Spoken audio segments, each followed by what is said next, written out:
ஈரோடு இந்த மண் தான் தமிழ்நாட்டினுடைய புதிய வரலாற்றுக்கான தொடக்கம். காரணம், தந்தை பெரியாரை கொடுத்த மண் இந்த மண். தந்தை பெரியார் அவர்கள் நமக்கு பேரறிஞர் அண்ணாவையும் முத்தமிழ் கலைஞரையும் கொடுத்திருக்கிறார். அவங்க இல்லாம திராவிட இயக்கம் இல்லை. இன்றைய வளர்ச்சி நிறைந்த அறிவார்ந்த தமிழ்நாடும் இல்லை, நாமும் இல்லை. சில நாட்களுக்கு முன்புதான் ஈரோட்டு பூகம்பம் தந்தை பெரியார் நிகழ்த்தி காட்டின வைக்கம் புரட்சியினுடைய 100 நிறைவு விழா கேரளத்தில் மிக சிறப்பாக கொண்டாடணும். கேரள மக்கள் நம்முடைய திராவிட மாடல் ஆட்சியை பார்த்து பாராட்டுறாங்க. அதற்கு காரணம் இந்த ஈரோடு மண்ணினுடைய மைந்தரான தந்தை பெரியார் போட்ட அடித்தளம் தான் அதற்கு காரணம். பல புரட்சிகரமான தொடக்கம் விளைந்திருக்கக்கூடிய இந்த ஈரோட்டு மண்ணிலே நடைபெறக்கூடிய இந்த அரசு விழாவில கலந்து கொள்வதில் நான் மிகுந்த மகிழ்ச்சி அடைகிறேன், பெருமைப்படுகிறேன், பூரிப்படைகிறேன். உலகாகித உணர்வோடு இங்கே நான் உங்கள் முன்னால் நின்று கொண்டிருக்கிறேன். உங்களை எல்லாம் பார்த்து நான் மகிழ்ச்சி அடைஞ்சாலும் இந்த நேரத்தில் ஒரு சோகம் எனக்குள் இருந்து வேதனையை தந்து கொண்டுதான் இருக்கு. கடந்த வாரம் நம்முடைய ஈரோடு கிழக்கு சட்டமன்ற உறுப்பினர் மரியாதைக்குரிய EVK இளங்கோவன் அவர்கள் நம்மை விட்டு பிரிந்த சோகம்தான் அது. தந்தை பெரியாரின் பேரனவர், ஒன்றிய அமைச்சரா, நாடாளுமன்ற உறுப்பினரா, சட்டமன்ற உறுப்பினரா, தமிழ்நாடு காங்கிரஸ் கட்சியுடைய தலைவரா, மிக சிறப்பாக செயல்பட்டவர் EVK இளங்கோவன் அவர்கள். அவருடைய இழப்பு ஈரோடு தொகுதிக்கு மட்டுமல்ல, ஈரோடு தொகுதியின் மக்களுக்கு மட்டுமல்ல, தமிழ்நாட்டுக்கும் மிகப்பெரிய இழப்பு. இன்னைக்கு அவர் நம்ம கூட இந்த மேடையில் இருந்திருந்தா நம்ம திராவிட மாடல் அரசினுடைய சாதனைகளை, செயல் திட்டங்களை பற்றி எடுத்து சொல்லி இருப்பார். அவருக்கு இந்த கூட்டத்தின் வாயிலாகவும் என்னுடைய அஞ்சலியை நான் செலுத்திக் கொண்டிருக்கிறேன். இன்றைய நாள் இந்த விழாவின் மூலமாக 951 கோடியே 20 லட்சம் ரூபாய் மதிப்பிலான 559 புதிய திட்டங்கள் திறப்பு விழா நடந்திருக்கு. 133 கோடியே 66 லட்சம் ரூபாய் மதிப்பிலான 222 திட்டங்களுக்கு அடிக்கல் நாட்டப்பட்டிருக்கு. 284 கோடியே 2 லட்சம் ரூபாய் அளவுக்கான நலத்திட்ட உதவிகள் 50,088 பேருக்கு வழங்கப்படவிருக்கிறது. மொத்தமாக சொன்னா 1368 கோடியே 88 லட்சம் ரூபாய் மதிப்பிலான திட்டங்களின் விழாவாக இதனை மிக சிறப்பாக ஏற்பாடு செய்திருக்கக்கூடிய ஈரோட்டினுடைய நல்முத்து அமைச்சர் முத்துசாமி அவர்களை நான் மனதார பாராட்டுகிறேன், வாழ்த்துகிறேன். பரபரப்போ ஆர்ப்பாட்டமோ இல்லாம நினைச்ச செயலை வெற்றிகரமாக நிறுத்தி காட்டக்கூடியவர் நம்முடைய அருமை சகோதரர் முத்துசாமி அவர்கள். இந்த நிகழ்வை இவ்வளவு பிரமாண்டமா நிகழ்த்தி காட்டியிருக்கக்கூடிய அமைச்சருக்கும், அதேபோல் மாவட்ட ஆட்சியர் ராஜகோபால் IAS அவர்களுக்கும், மாவட்ட அரசு அலுவலர் அனைவருக்கும் என்னுடைய பாராட்டுக்கள், வாழ்த்துக்கள். கடந்த 3 ஆண்டு காலத்தில் ஈரோடு மாவட்டத்துக்கு நம்ம திராவிட மாடல் அரசு செஞ்சிருக்கக்கூடிய பணிகளுடைய பட்டியல் ரொம்ப ரொம்ப நீளமானது. அவற்றில் சிலவற்றை மட்டும் உங்ககிட்ட நினைவுபடுத்த விரும்புகிறேன். மேற்கு மண்டல மக்களோட நீண்டகால கோரிக்கையான அத்திக்கடவு அவிநாசி திட்டத்தை கடந்த ஆகஸ்ட் மாதம் 17ஆம் நாள் தொடங்கி வச்சோம். இதன் கீழ் ஈரோடு மாவட்டத்தில் உள்ள 357 ஏரிகளுக்கு நீர் வழங்கப்பட்டுள்ளது. ஈரோடு மாவட்ட நகர் பகுதிகளில் 70 ஆண்டு காலமாக குடியிருந்து வரக்கூடிய 4191 நபர்களுக்கு வீட்டுமனை பட்டா வழங்கப்பட்டிருக்கு. நத்தம் நிலவரி திட்டப்பணிகளுக்கான புதிய அரசாணையின்படி 2922 பட்டா வழங்கப்பட்டு இன்னும் அந்த பணி தொடர்ந்து கொண்டிருக்கிறது. ஈரோடு மாவட்ட விளையாட்டு அரங்கில் 400 மீட்டர் சிந்தட்டிக் ஓடுகள பாதையுடன் கூடிய கால்பந்து மைதானம்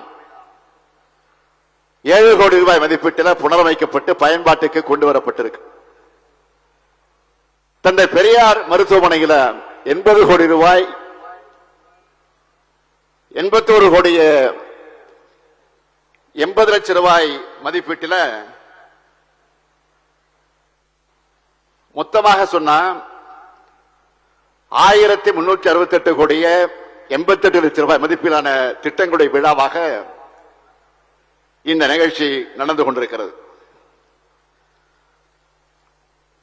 கால்பந்து மைதானம் 7 கோடி ரூபாய் மதிப்பீட்டில் புனரமைக்கப்பட்டு அது பயன்பாட்டுக்கு கொண்டு வரப்பட்டிருக்கு. தந்தை பெரியார் மருத்துவமனையில் 80 கோடியே 81 லட்சம் ரூபாய் மதிப்பீட்டில் அனைத்து வசதிகளோடு பல்நோக்கு மருத்துவமனை கட்டடம் திறந்து வைக்கப்பட்டிருக்கு. அந்தியூர், பர்கூர், தாளவாடி, தலமலை மற்றும் ஆசனூர் ஊராட்சிகளுக்கு உட்பட்ட 9 கிராமங்களில் வசிக்கக்கூடிய மலைவாழ் மக்கள் வசதிக்காக 5 கோடி ரூபாய் மதிப்பீட்டு இணைப்பு சாலை அமைக்கப்படும் அறிவிக்கப்பட்டு இப்போ 3 பணிகள் முடிக்கப்பட்டு மீதமுள்ள 6 பணிகள் நடைபெற்றுக் கொண்டிருக்கிறது.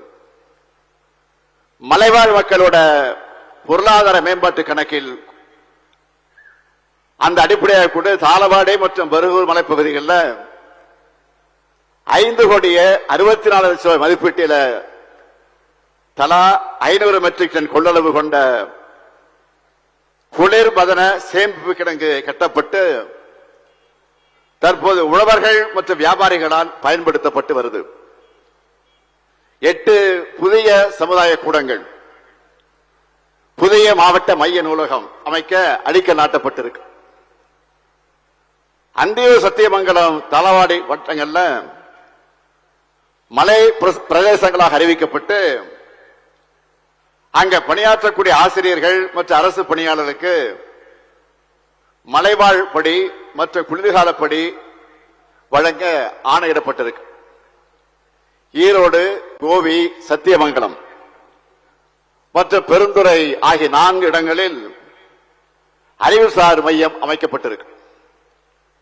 நம்பியூர் வட்டாரத்தில் 6 கோடி ரூபாய் நிதி ஒதுக்கீடு செய்யப்பட்டு வளர்ச்சி பணிகள் நடைபெற்று வருது.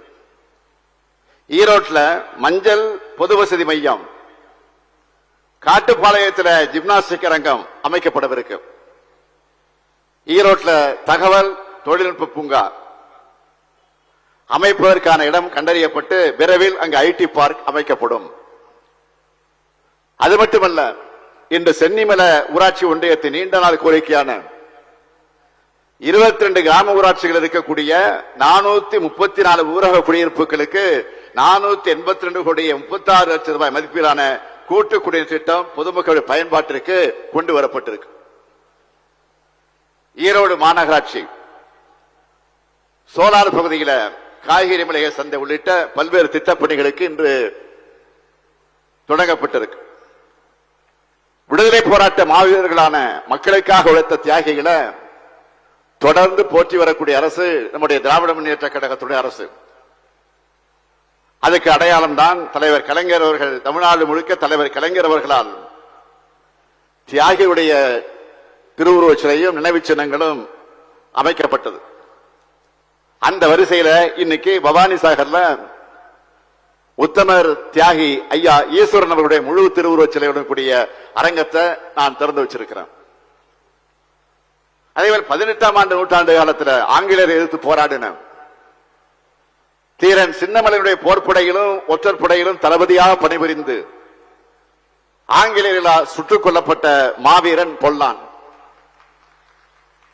மாவீரன் பொல்லானுக்கு மணிமண்டபம் அமைக்க 1,82 லட்சம் ரூபாய் நிதி ஒதுக்கீடு செஞ்சு ஜெயராமபுரத்தில் மாவீரன் பொல்லானுக்கு முழு திருவுருவச்சிலையுடன் அரங்கம் அமைக்க இன்றைக்கு நான் அடிக்கல் நாட்டியிருக்கேன்.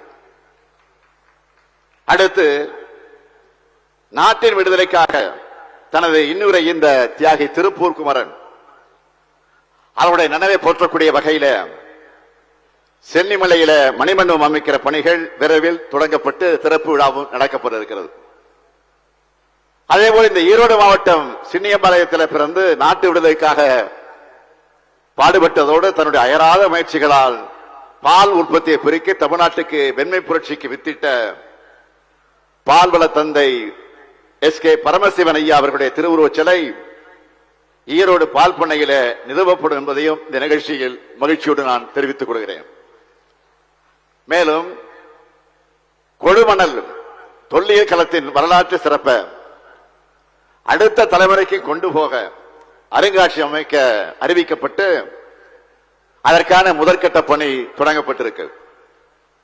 இப்படி ஏராளமான திட்டங்களை நாம் செயல்படுத்திட்டு வரோம். அந்த உறுதியோடு இன்றைய நிகழ்ச்சியின் வாயிலாக இன்னும் சில அறிவிப்புகளை நான் வெளியிட விரும்புகிறேன்.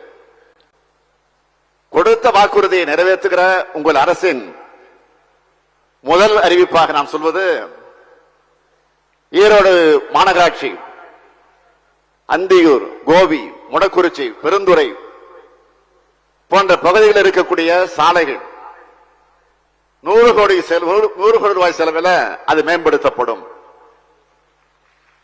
இரண்டாவது அறிவிப்பு, ஈரோடு மாவட்ட காவல் கண்காணிப்பாளர் அலுவலகத்துக்கு 15 கோடி ரூபாய் மதிப்பீட்டில் கூடுதல் கட்டணமும், ஈரோடு மாவட்ட தீயணைப்பு மற்றும் மீட்பு பணிகள் துறை அலுவலகத்திற்கு 8 கோடி 3 லட்சம் ரூபாய் மதிப்பீட்டில் புதிய கட்டடங்களும் கட்டப்படும். மூன்றாவது அறிவிப்பு, சென்னிமலை ஒன்றியத்திற்குட்பட்டு இருக்கக்கூடிய 50 கிராமங்கள் சென்னிமலை, சித்தோடு, நசியனூர், கேசிப்பாளையம் பேரூராட்சிகளுக்கான கூட்டு குடிநீர் திட்டம் 15 கோடி ரூபாய் செலவில் மேம்படுத்தப்படும். இது மட்டுமில்லாமல் சத்தியமங்கலம் மற்றும் நம்பியூர் ஒன்றியங்களுக்கான கூட்டு குடிநீர் திட்டம் 27 கோடி ரூபாய் மதிப்பீட்டிலேயும், பவானிசாகர் ஒன்றியத்திற்கான கூட்டு குடிநீர் திட்டம் 12 கோடி ரூபாய் மதிப்பீட்டிலேயும் மேம்படுத்தப்படும். நான்காவது அறிவிப்பு, அந்தியூர் ஒன்றியத்தில் உள்ள கத்திரிமலை பகுதி மலைகிராம மக்களுடைய நீண்டகால கனவை நிறைவேற்றுகிற வகையில் 2 கோடி 50 லட்சம் ரூபாய் மதிப்பீட்டில் மின் இணைப்பு வசதிகள் வழங்கப்படும். ஐந்தாவது அறிவிப்பு, முடக்குறிச்சி மற்றும் கொடுமுடி வட்டத்தில் குரங்கன்பாளையம் நீர்ப்பாசன அமைப்பு திட்டத்தின் கீழ் பயன்பெறக்கூடிய உழவர்களுக்கு பலனளிக்கக்கூடிய வகையில் 15 கோடி ரூபாய் செலவில் இந்த திட்டம் மேம்படுத்தப்படும்.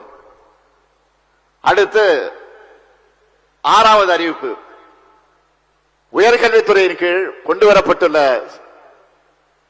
சிக்கையநாயக்க கல்லூரியில் 10 கோடி 70 லட்சம் ரூபாய் மதிப்பீட்டில் உலகத்தரத்திலான விளையாட்டு மைதானம், நூலக வசதிகள் மற்றும் குடிமைப் பணிகள் தேர்வுக்கான பயிற்சி மையம் அமைக்கப்படும்.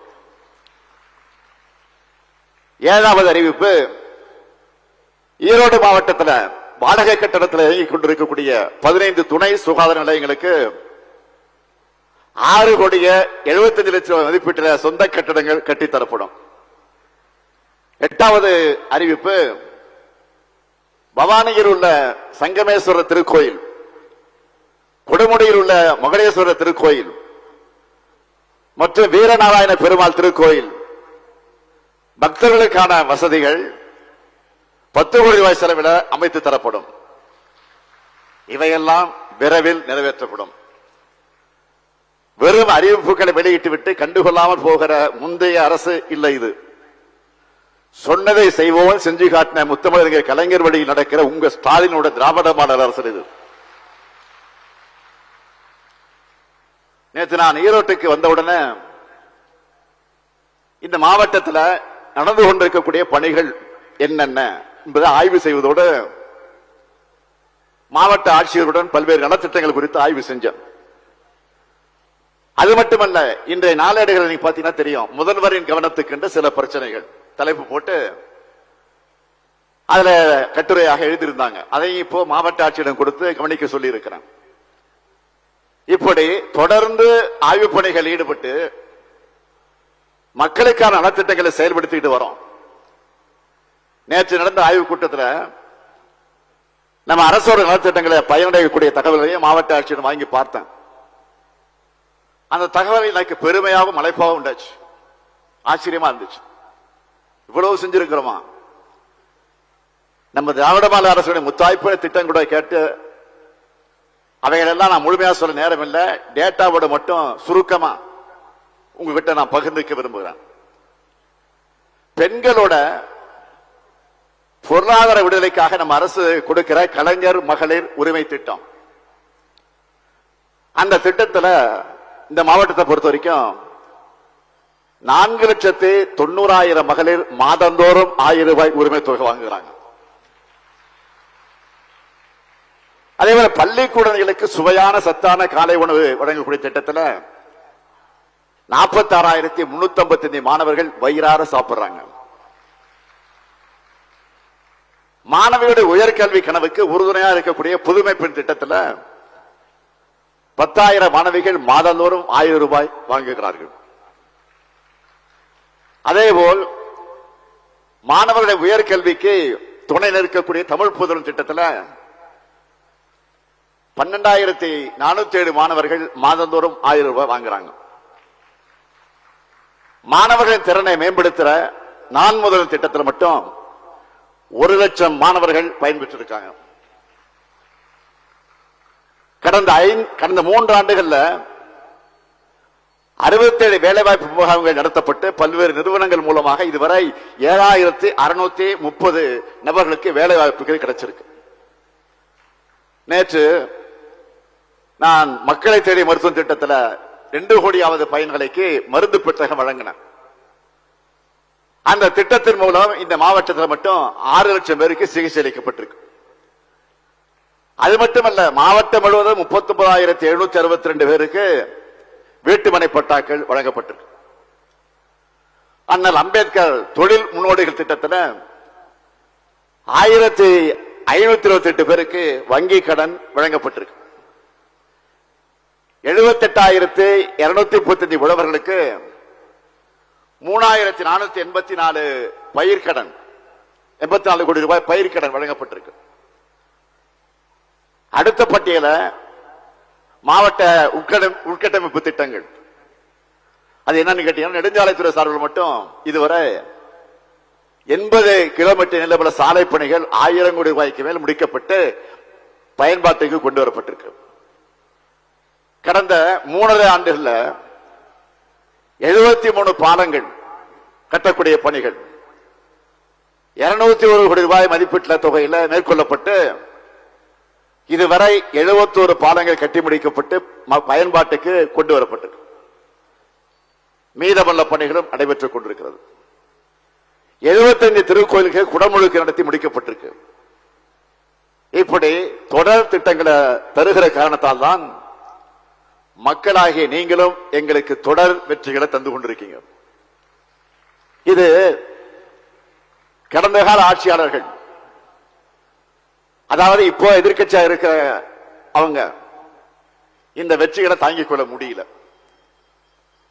அவங்களை பொறுத்த வரைக்கும் திமுக அரசு தொடர்ந்து திட்டங்கள் அறிவிக்கிறாங்களே, சொன்னபடி நிறைவேற்றுறாங்களே, அதனால அவங்களுக்கு தொடர்ந்து மக்கள் ஆதரவும் கிடைக்குதுன்னு வைத்தறிச்சல் காரணமா எதிர்கட்சி தலைவராக இருக்கக்கூடிய மாண்புமிகு பழனிசாமி அவர்கள் புலம்பிக்கிட்டே இருக்காரு.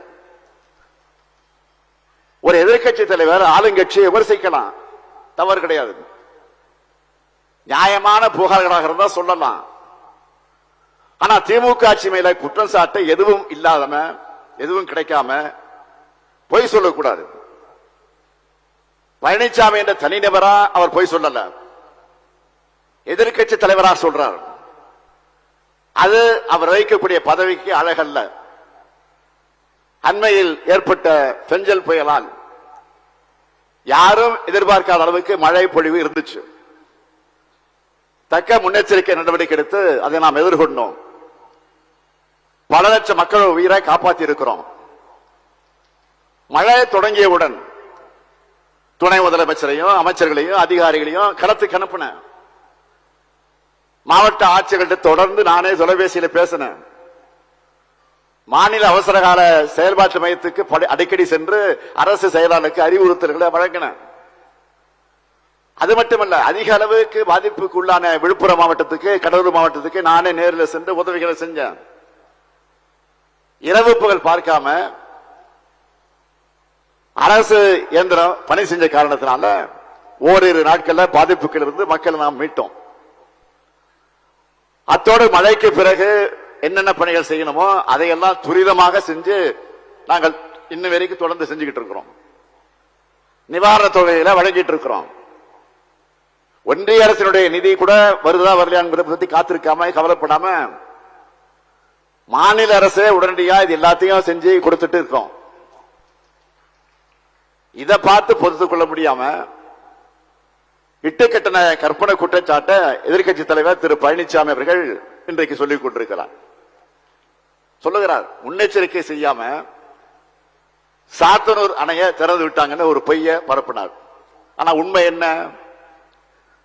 5 முறை வெள்ள அபாய எச்சரிக்கை கொடுக்கப்பட்டிருக்கு. கரைகளில் இருக்கக்கூடிய அந்த பெயர்கள் எல்லாம் குறிப்பிட்டு அபாய எச்சரிக்கை அனுப்பப்பட்டுச்சு. முன்கூட்டியே எச்சரிக்கை செஞ்ச காரணத்தினால்தான் பெரிய அளவில் உயிரிழப்புகளை நாங்கள் தவிர்த்திருக்கிறோம். இதான் உண்மை. ஆனா ஒன்ன மறந்துடக்கூடாது. அதிமுக ஆட்சி இருந்தப்போ நிலைமை என்ன? செம்பரம்பாக்கம் ஏரிய முன்னறிவிப்பு இல்லாம திறந்து விட்ட காரணத்தினால 200க்கும் மேற்பட்ட அப்பாவி பொதுமக்கள் இறந்து போனாங்க. முன்னெச்சரிக்கை எதுவும் செய்யாம திடீர்னு ஏரிய திறந்து விட்ட காரணத்தினால சென்னையில 23 லட்சம் வீடுகள் வெள்ளத்தில் மூழ்கிச்சு. அப்போ இருந்த அமைச்சர்கள் யாரும் களத்துக்கு போகல. தன்னார்வர்கள் தான் உதவி செஞ்சாங்க. அதெல்லாம் மறக்க முடியாது. இல்ல மக்கள் மறந்துட்டாங்கன்னு எதிர்க்கட்சி தலைவர் நினைக்கிறாரா? புயல், வெள்ளம், பூகம் இதெல்லாம் இயற்கை சீற்றம். ஆனா செம்பரம்பாக்கம் ஏரியை திறந்து விட்டு சென்னையை மூழ்கடிச்சது மேன் மேட் டிசாஸ்டர், மனிதனால் உண்டாக்கப்பட்ட பேரழிவு. இதை நான் சொல்லல, சிஏஜி அறிக்கையிலே பதிவு பண்ணிருக்காங்க. அதிமுக ஆட்சி காலத்திலே இந்த அறிக்கையை சட்டமன்றத்திலே வச்சாங்க. இதையெல்லாம் மறைச்சு சாத்தனூர் அணையை வச்சு பழனிசாமி இன்றைக்கு பொய் பேசிக் கொண்டிருக்கிறார். அந்த பொய்யை சட்டமன்றத்தில் விரிவாக நாம் இன்றைக்கு அம்பலப்படுத்தி இருக்கிறோம். ஆதாரத்தோடு அம்பலப்படுத்தணும். அதனால உடனே அடுத்து என்ன சொன்னார்? டங்ஸ்டன் சுரங்க விவகாரத்தை எடுத்துக்கிட்டார். நம்ம அரசு எதிர்கட்சிகள் கேட்கறதுக்கு முன்னாடியே சட்டமன்றத்தில் கேட்கறதுக்கு முன்னாடியே சட்டமன்றத்தில் டங்ஸ்டன் சுரங்கத்துக்கு எதிராக தீர்மானம் கொண்டு வந்திருக்கிறோம். ஆனா அந்த தீர்மானத்தின் மீது எதிர்கட்சி தலைவர் பழனிசாமி என்ன பேசினார்? ஏலம் விட்ட ஒன்றிய அரசை கண்டிக்காம நம்ம அரசை குறை சொல்லி பேசினார். அதற்குரிய பதில்கள் எல்லாம் அமைச்சர்கள் தெளிவாக பதில் சொன்னாங்க. அதை கேட்காம சொன்னதையே திரும்ப திரும்ப இந்த வாழைப்பழங்கள் தெரியல உங்களுக்கு, செந்தில் காமெடி, செந்தில் கவுண்டமணி காமெடி தெரியல உங்களுக்கு, வாழைப்பழ கதை. அது மாதிரி சட்டமன்றத்தை திரும்ப திரும்ப சொன்னார். நான் இப்ப உறுதியோடு எழுந்து நின்று சொன்னேன், நான் முதலமைச்சராக இருக்கிற வரை அந்த திட்டத்தில் தமிழ்நாட்டை பொறுத்தவரைக்கும் நாங்கள் அனுமதிக்க மாட்டோம்னு தெளிவா சொன்னேன். அதையும் கேட்கல. சட்டமன்றம் முடிஞ்ச பிறகு பார்த்தா இந்த டங்ஸ்டன் சுரங்க ஏலத்துக்கு காரணமான சட்ட திருத்தத்தை நாடாளுமன்றத்தில் ஆதரிச்சு வாக்களித்தது அதிமுக தான் என்ற செய்தியை நாங்கள் வெளியில வந்தபோது கேள்விப்பட்டோம். உடனே அதையும் அவர் மழுப்ப தொடங்கினார். அதுக்கடுத்து இன்னொன்னு சொன்னார். அரசை விமர்சனம் செஞ்சு அவர் சத்தம் போட்டு பேசினது, சத்தம் போட்டு பேசினார், சபையில வாய்க்கிழியே பேசினார். அவைகளெல்லாம் ஒளிபரப்பாக இருந்தா ஆட்சியே கலைஞ்சு போயிருக்குமா, நம்ம ஆட்சி கலைஞ்சிருக்குமா. அவர் சத்தம் போட்டு பேசுனத டிவியில ஒழுங்கா போட்டு இருந்தா இந்த ஆட்சியை கலைஞ்சு போயிருக்கான். என்ன ஒரு காமெடி இது! நான் அவருக்கு அன்போடு பொறுமையோடு சொல்லுகிறேன், பழனிசாமி அவர்களே, காலி குளம் உருண்டா சத்தம் அதிகமா தான் வரும். அதே போல நீங்க உருண்டு புரண்டு சத்தம் போட்டாலும் அதுல உண்மை ஒரு துளியும் கிடையாது. இன்னும் சொல்றேன், பொய் நெல்ல குத்தி பொங்கல் வைக்க முடியாது. 4 வருஷம் ஆட்சியில் இருந்து உங்க பதவி சுகத்துக்காக சுயலாபத்துக்காக பலருக்கு துரோகம் செஞ்சு தமிழ்நாட்டோட உரிமைகளை அடமானம் வச்சது உங்க கட்சி தான் மக்களுக்கு நல்லாவே தெரியும். இப்பவும் கூட சரி, நீங்களும் சரி, மாநிலங்களில் இருக்கிறவங்க எம்பிக்களும் சரி, மாநில உரிமைகளை பறிக்கக்கூடிய ஒன்றிய அரசை பார்த்து ஒரு கேள்வி கூட கேட்க தைரியம் இல்லாம தான் இருக்கீங்க. நான் கேட்க விரும்புவது, எங்களை பார்த்து கத்தி பேசுற நீங்க ஒன்றிய அரசை பார்த்து கீச்சு குரலையாவது பேசக்கூடாது துணிச்சல் இல்லையா உங்களுக்கு? என்ன, எதுக்கு பயம்? காரணம் என்ன? உங்க மடியில காணோம். இந்த லட்சணத்தில் இருக்கு எதிர்கட்சி. இப்படி தொடர்ந்து பொய் பிரச்சாரங்கள், நாள்தோறும் திட்டமிட்டு பரப்புற அவதூறுகள், ஒத்துழைப்பு வழங்கக்கூடிய ஒத்துழைப்பை மறுக்கக்கூடிய ஒன்றிய அரசு எல்லா தடைகளையும் கடந்துதான் நாள்தோறும் நம்ம அரசு செயல்படுது. மக்கள் திட்டங்களை செயல்படுத்த நம்ம திராவிட மாடல் அரசுக்கு தமிழ்நாட்டு மக்கள் மாபெரும் வெற்றியை கொடுக்கிறீங்க. அதிலும் குறிப்பா கடந்த நாடாளுமன்ற தேர்தலில் இந்த மேற்கு மண்டலத்தில் மக்கள் கொடுத்த வெற்றி என்பது மகத்தான வெற்றி. வெற்றிகளை வாரி வாரி வழங்கக்கூடிய உங்களுக்கு திட்டங்களை வாரி வாரி நாங்கள் வழங்கிட்டு இருக்கோம். என்னை பொறுத்தவரையில் மக்களாகிய நீங்கள் என் மேல வச்சிருக்கக்கூடிய அசைக்க முடியாத நம்பிக்கைக்கு நான் என்றும் உண்மையாக இருப்பேன். இந்த முத்துவேல் கருணாநிதி ஸ்டாலின் தலைமையிலான திராவிட மாடல் ஆட்சி என்றைக்கும் தமிழ்நாட்டு மக்களுக்கு நல்லாட்சியை தான் வழங்கும். எங்களின் நல்லாட்சிக்கு உங்களின் நல்லாட்சி எப்பொழுதும் வேண்டும் என்று கேட்டு விடைபெறுகிறேன். நன்றி, வணக்கம்.